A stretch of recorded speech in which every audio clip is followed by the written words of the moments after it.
Bonsoir à tous. Nous avons appris ce jour le décès d'Alain Duval, une personnalité qui a marqué notre vie dans la communauté éducative de l'enseignement catholique.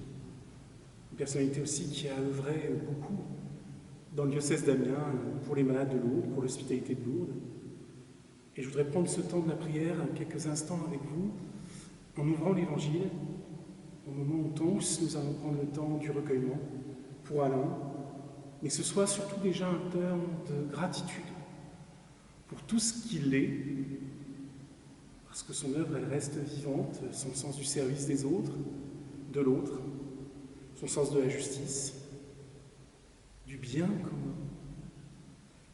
Alors pour honorer tout cela, et l'homme de foi, le croyant qu'Alain est devant Dieu, devant nous, j'ouvre avec vous ce soir l'Évangile pour être dans ce temps du recueillement. Un Évangile que nous avons reçu dimanche dernier dans la liturgie du Carême. De l'Évangile de Jésus le Christ selon saint Jean.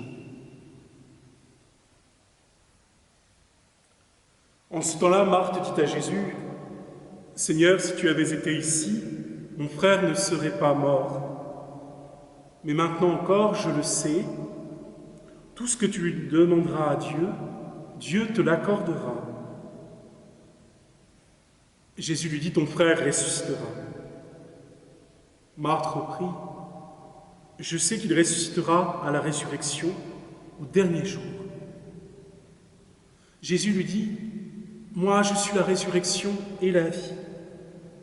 Celui qui croit en moi, même s'il meurt, vivra. Quiconque vit et croit en moi ne mourra jamais. Crois-tu cela ?» Elle répondit, « Oui, Seigneur, je le crois. Tu es le Christ, le Fils de Dieu. Tu es celui qui vient dans le monde. »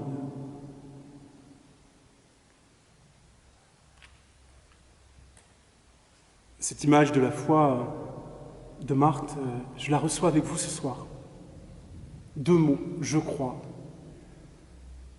Ce sont deux mots qui devraient animer la vie de chacun, comme elles pouvaient animer la vie d'Alain. Je crois. Je crois qu'on peut toujours faire quelque chose. Je crois qu'il faut s'engager. Je crois qu'il faut servir. Je crois qu'il faut aimer. Je crois qu'il faut essayer d'oublier personne sur le chemin. Après, Alain, il a eu les mêmes limites que chacun d'entre nous, certainement les mêmes pauvretés, les mêmes misères. Ça, le Seigneur s'en débrouille, l'accueille et le regarde. Mais ces deux mots, je crois, ils sont peut-être difficiles pour chacun d'entre nous à prononcer en ce moment. À cause du confinement, à cause de ces nouvelles tristes que nous apprenons, du décès de telle ou telle personne que nous apprécions, parfois de gens que nous avions perdus de vue, et dont on apprend tragiquement, douloureusement, la perte et la mort.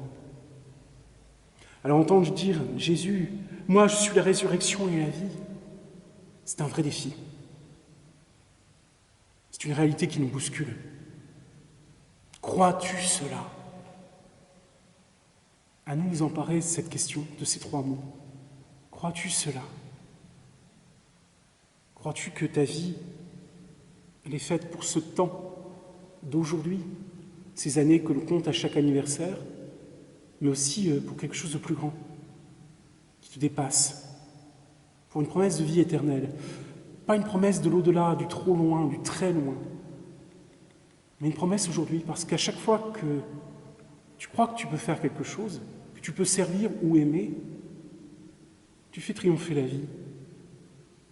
Aujourd'hui, tous dans nos communautés éducatives, des membres de l'OGEC aux enseignants, en passant par les parents, nos chefs d'établissement, en espérant d'ailleurs n'oublier personne, chacun nous devons saisir ce en quoi nous croyons profondément. Et nous croyons aussi que non seulement nous allons sortir de ce temps de confinement, ce qui serait déjà en soi une expérience de résurrection, mais dire « je crois », c'est dire aussi que je peux faire quelque chose pour que la situation n'empire pas, pour que les choses soient meilleures. Voilà ce que nous espérons ce soir avec le Christ, Et en même temps, nous recueillons chacun à notre manière ce que nous avons vécu avec Alain. Nous remercions Alain de ce qu'il est. Nous remercions le Seigneur de la foi qu'il a animée, du sens du service qu'il a animé. Et que cette question du Christ, elle rebondisse dans nos cœurs, elle martèle nos intelligences. Crois-tu cela? Crois-tu que chaque effort aimant de ta vie est un effort de vie et de vie éternelle, une force de résurrection face aux forces de mort? Je crois, et cette conviction, je pense et j'espère que nous la partageons tous, que l'école, elle fait partie des forces de vie. Que si elle est un temps dans une espèce de tombeau où elle ne peut pas rayonner comme elle le devrait, où le savoir peut être confiné derrière des écrans, où on ne sait pas s'il atteint ces élèves que nous apprécions, auxquels nous tenons, leurs familles, leurs parents, nous essayons pourtant de porter l'espérance et de dire « Je crois, j'avance, je choisis la vie ». Alors une seule question importe ce soir dans l'action de grâce pour la vie d'Alain et même aussi pour un certain chagrin dans nos cœurs légitimes. La question de Jésus. Crois-tu cela? Si tu le crois, cela te fera vivre. Amen.